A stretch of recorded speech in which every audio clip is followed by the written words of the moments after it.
If you're looking to improve your alternate picking technique, one area of focus you're definitely going to want to pay attention to is your string crossing. When you move from one string to another using alternate strokes, that is what's requiring the most energy and movement out of anything else in that technique. So this video is going to be a play along string crossing routine that you can play along with me, and it will have a progressive nature as well, meaning we're going to stick to one tempo, but we're going to go through 3 different rhythmic values, generally playing the same lick. Now, what I'm going to do is I'm going to show you how to play the lick first in hopes that you memorize it so that we don't need to worry so much about keeping up with what note is next as we go through the routine. So here's the lick. With other play-along videos that you can watch on YouTube out there, a lot of the times you're going to see a tab scrolling along the bottom that allows you to play along as you read it. What I prefer is for you to have it memorized so that you don't need to worry about trying to keep track of things in case you forget notes.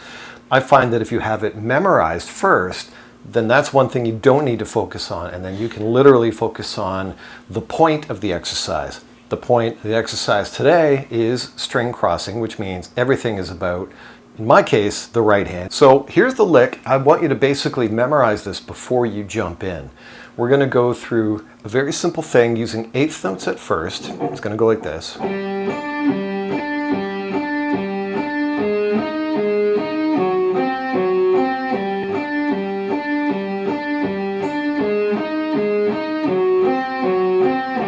Okay, that's going to be the lick. Now what I'm playing, I've got the 5th fret on the 4th string, which is a G.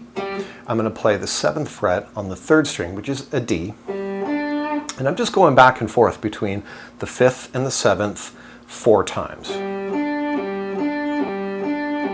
Now the counting of this is going to be 8th notes, or 1 and 2 and 3 and 4 and 1 and 2 and 3 and 4 and the next step is going to be playing the same thing up a half step.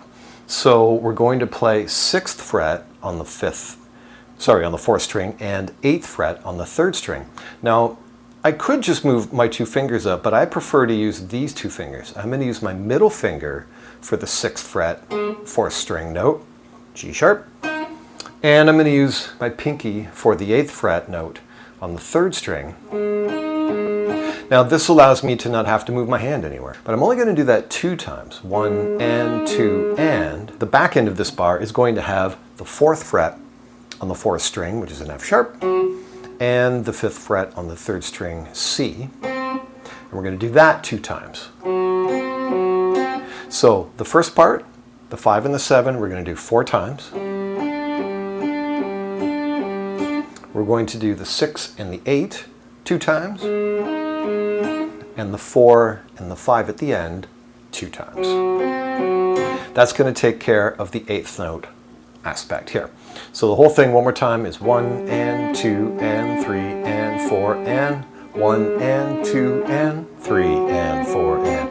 Now the premise here is we're going to loop this for an entire 2 minutes using a metronome and a timer. So what I've got here, and I recommend you check out, I've got an app here called Metro Timer. Now I've got an iPhone, so I'm pretty sure you can get this on other platforms as well. But Metro Timer allows you to not only set up your metronome, I'm going to have it set for 60 beats here, but also has a timer function on the bottom. I'm going to choose the 2-minute one. So when we get going, I'm going to hit the metronome portion, and then when we're ready to bolt, I'm going to hit the 2-minute mark, and we're going to continue playing for an entire 2 minutes until the bell goes off.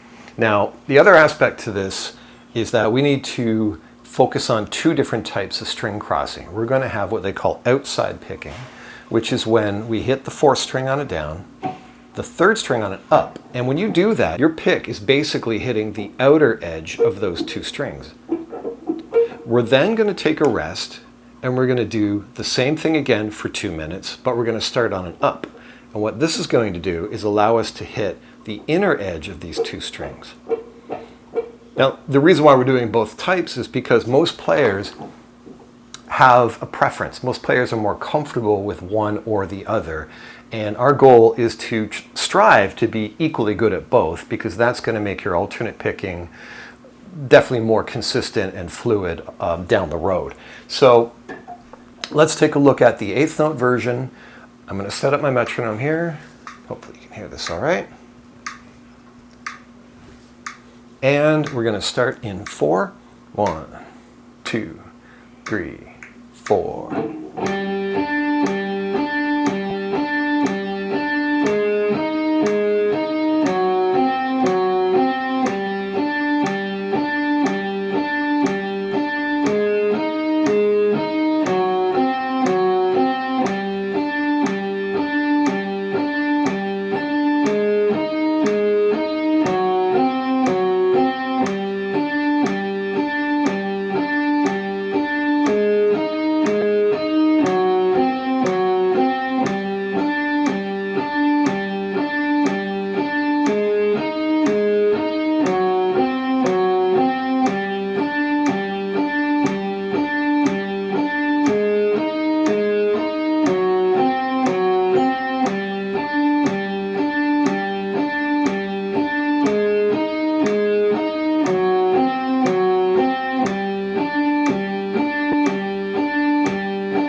And as you heard, the bell goes off.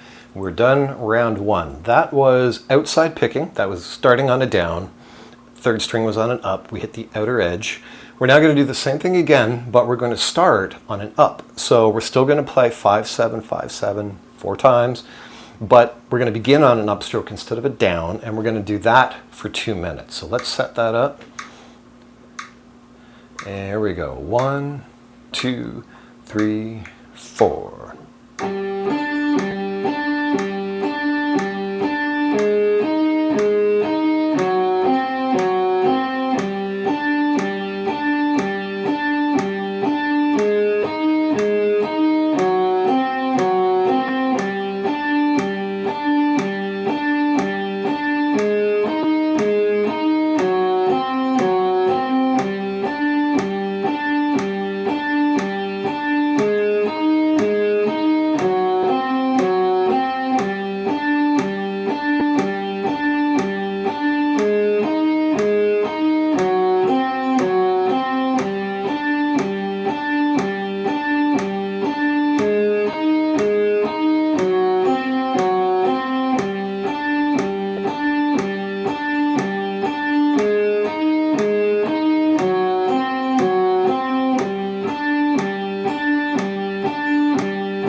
And there we go, 2 minutes. Let's check out level 2. Now that you have the basic lick memorized, level 2 is going to involve maintaining a 60 beat per minute tempo, but we're going to play it as eighth note triplets. Now we have to modify the lick a tiny bit here to make it triplets. So here's what's going to happen. Bar 1 is going to contain entirely triplets of the 5 to 7 part. 1 triplet, 2 triplet, 3 triplet, 4 triplet. So basically, instead of playing it just 4 times like we did in the eighth note version, it's really going to be 6 times between the two. Now, 1 triplet, 2 triplet, 3 triplet, 4 triplet. So that means when you get to the next part, we're going to end up doing the 6 to 8 part 3 times instead of 2. 1 triplet, 2 triplet, and the last part, the 4 over to 5 part, is going to also be 3 times, but using the triplet rhythm. Now, when we kick into this, and if you have any trouble feeling the triplet rhythm, what I would recommend is just taking a second or two to listen to me play it with the click. Chances are you'll get a feel for what's going on here and then jump in and follow along. So let's give it a try. We're going back to outside picking, so down, up, and here's our tempo again. Let's try triplets in 1, 2, 3, 4.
And there we go, 2 minutes down.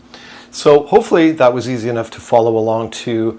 We're now going to take a look at, again, the same tempo, the same rhythmic division of triplets, but we're going to just start on an inside picking, but we're just going to start on an upstroke to achieve inside picking for the entire 2-minute loop.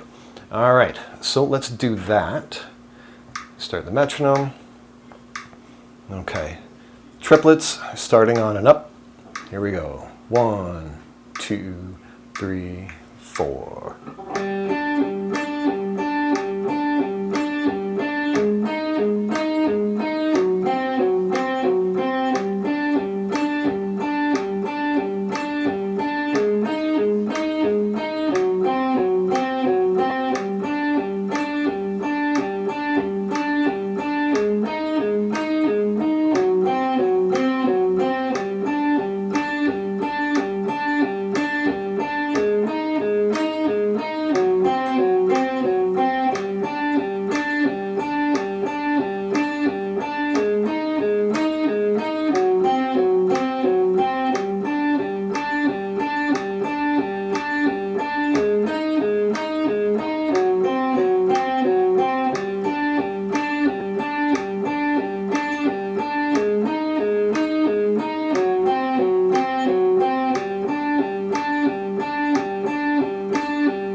there you go. Okay, the final level for this video will be 16th notes. So again, at our 60 beat per minute tempo, we're going to be playing 4 notes per beat, which if you count, it's going to be 1 E and 2 E and 3 E and 4 E and.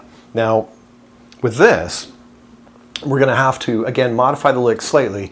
Instead of 4 times like we did for 8th notes for the first bar and then 6 times for the triplets, we're going to be doing 5 on the 4th string, 7 on the 3rd string, 8 times to achieve a full bar of 16th notes, or 1 E and 2 E and 3 E and 4 E and.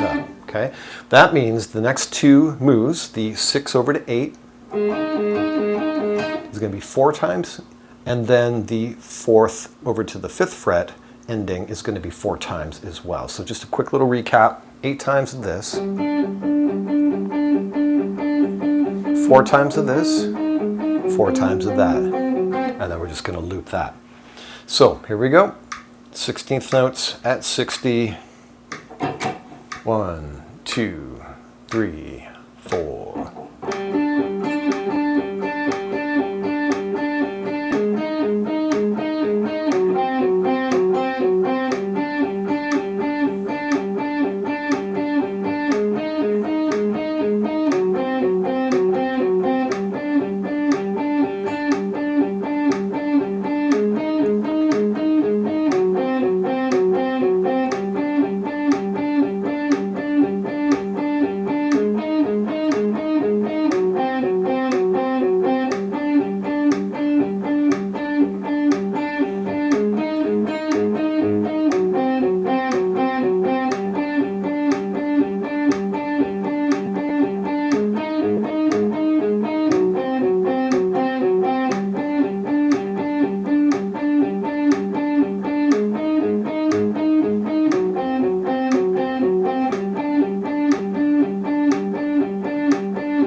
There we go, the 16th note at 60 beats per minute, outside picking. So that began on a downstroke. All right, rest for a second. The last round is going to be, you guessed it, starting on an upstroke, allowing us to achieve inside picking. And let's set up the metronome for that. There we go, and here we go. 1, 2, 3, 4.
And we're done. Okay, well done. A couple of notes about this. You may have noticed that I didn't display the time remaining for any of these rounds of the exercise. I didn't put a little clock that said, countdown from 2 minutes down to nothing. The reason is I don't want you to be psychologically considering that when you're sitting there playing this exercise. The idea is just to do the reps and then stop when it goes off. If you're constantly looking at how much time you've got left, that's where people start sweating. That's where they start to doubt themselves, or they feel like, oh, I'm going to lose it. So there's a reason for that. I just wanted you to play it, and then when it goes off, and you're done. Also, one thing I would recommend is if you have less than that amount of time to practice something like this, if you had to focus on just one of these levels, I would just do the first level. I would do the slowest level and really focus on your accuracy and relatively little movement. It takes a little bit of movement to get from one string to another. That's why we're doing this, because it does take more movement and energy. But you can still minimize how much movement you make. So really be conscious of that. And the only way to do it as effectively as possible is slower. You can't really monitor those things well enough when you're moving faster. So again, if I had just a couple minutes to do this and I don't have time for all three of those levels, I would just stick to the first level for as long as I have time. Now, obviously, you can then level up. Maybe next week you could do 70 beats per minute and then 80 the next week. It's up to you where you take it from this. But notice how challenging it can be even at 60 beats per minute. It's considered a slow tempo. But when you're doing something back and forth like that for 2 entire minutes without stopping, trying to maintain all of these qualities, it can be challenging. So you will never get too good at 60 beats per minute. So by all means, you can stay at that level and still make gains, or you can ramp up when you feel ready to do so. So that's it for level 1. If you like this sort of thing, let me know in the comments. Leave me your thoughts. If you would like another variation to this sort of thing, and maybe at varying tempos, I would be happy to do so, because string crossing is really one of the major problems that people trying to improve their picking technique run into, and it makes sense. So by all means, let me know in the comments, and I will see you in the next one.